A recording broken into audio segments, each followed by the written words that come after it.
Tá como ela tá hoje, menina. Vamos lá. Sobre a aula nacional, o vídeo. Talvez esse seja o menorzinho, porque eu peguei o conteúdo e fiz um breve resumão, porque o professor não explicou muita coisa.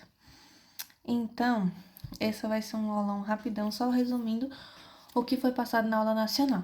E o próximo é sobre o terceiro slide de Ingrid, de liquidez de sentença, que eu já comecei os resumos, só falta terminar. Eu tô descansando na mão e vim fazer o terceiro vídeo.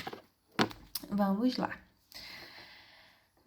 O professor falou só sobre coisas básicas, acho que ele deu mais uma introdução, sabe? Porque ele falou que a execução de título, né, deve respeitar a Constituição Federal, que o CPC permite medidas coercitivas atípicas e não envolve garantias como ir e vir, ou seja, ela vai afetar o patrimônio, eu vou executar para com o patrimônio, que foi o que eu já tinha dito nos vídeos anteriores, que recai sobre o patrimônio. E apenas em pensão alimentícia, alimentos, quando eu devo alimentos, recai sobre a pessoa, no direito dela de ir e vir, né? Porque a liberdade dela é cessada. Mas é só neste caso.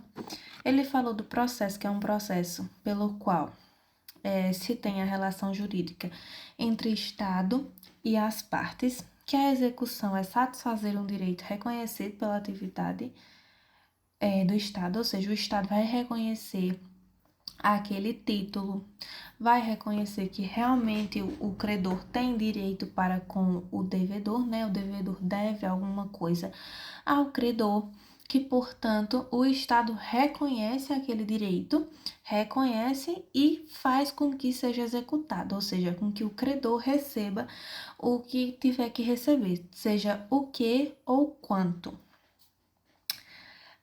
E essa execução pode envolver medidas diretas, como a penhora ou a expropriação. Mirelle, o que é expropriação? Expropriação, calma que eu anotei aqui embaixo, é a retirada forçada dos seus bens. Isso mesmo.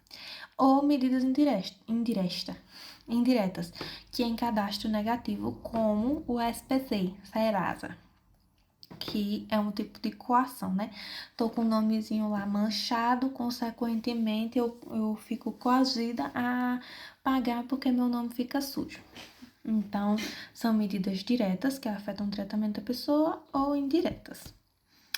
Aí ele falou sobre cognição e mérito na execução, que a cognição é limitada, mas há questões como prescrição e decadência, e que o mérito da execução é quando termina, né, quando cessa o julgamento lá e faz a execução, que é com a satisfação da obrigação, ou seja, todo mundo feliz ou não, né?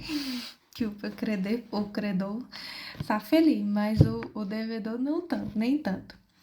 Aí nós temos classificação de execução, ele trouxe pra gente, entre judicial, que é com sentença, extrajudicial, que é o acordo das partes.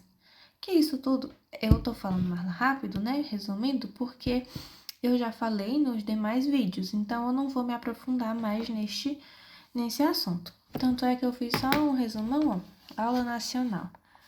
Vai focar? Não vai. Ó, e só com tópicos mesmo. Aí, nós temos a definitiva, que é com trânsito em julgado, e a provisória, que é cabendo recurso, que eu também já expliquei no vídeo passado.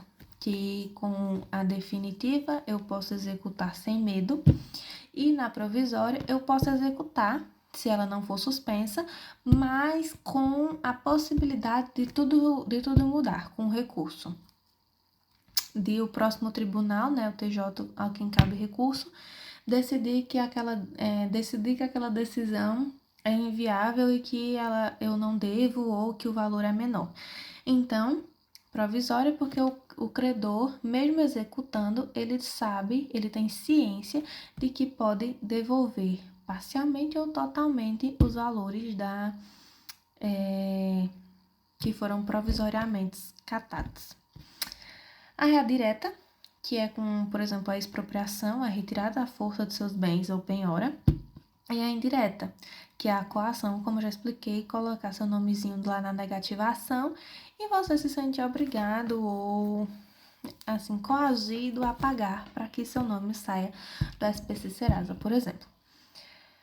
Recai sobre o patrimônio, ou seja, bens, ou pessoal, que é a restrição da liberdade no caso de pensão alimentícia, e as espécies, que são alimentos, execução fiscal, tô devendo, tô devendo um FIIs que vai ser executado, né, para isso. Aí temos aí as extrientes. As extrientes, que são multas por descumprimento de ordem judicial, ou seja, dias multa que chama, né? Aí não cumpriu, você tem tantos dias para cumprir, 15 dias. A partir desse prazo, você paga X reais de multa dias multa. Pode haver execução provisória, mas pode ser levado após o trânsito em julgado, né, que é o que eu já expliquei. A responsabilidade patrimonial, ele também explicou, o devedor responde pelos seus bens presentes e futuros, são sujeitos de execução os bens do devedor, do cônjuge, dos sócios e terceiros também, no caso de o devedor tentar, por exemplo, achei o nome, insolvência, ele dá seus bens, né, distribui para terceiros para que não pague a sua dívida, por exemplo. Então, esses terceiros também vão responder com seus bens, porque, teoricamente, os bens continuam sendo devedor, mas ele tentou fraudar a situação. Artigo 770 do CPC. Nós temos fraudes contra credores ou a execução, que, quando é fraude contra credores, exige o prejuízo e a intenção de fraudar, por exemplo, neste caso de passar para terceiros os seus bens e se tornar insolvente. E na execução, quando eu já estou, né, lá para a execução e eu tento ficar também insolvente. Quando há venda ou oneração de bens durante a execução, a insolvência durante a execução, para que eu não consiga pagar. Aí, são 9 pontos, né? Eu já falei de 7. Aí, a adjudicação é o projeto de lei 6.204 de 2019, que os talhões de protesto conduzem à execução de títulos, que visa agilizar o processo e a sobrecarga nos tribunais. Ou seja, os talhões também podem assumir essa responsabilidade de acordo com o projeto de lei.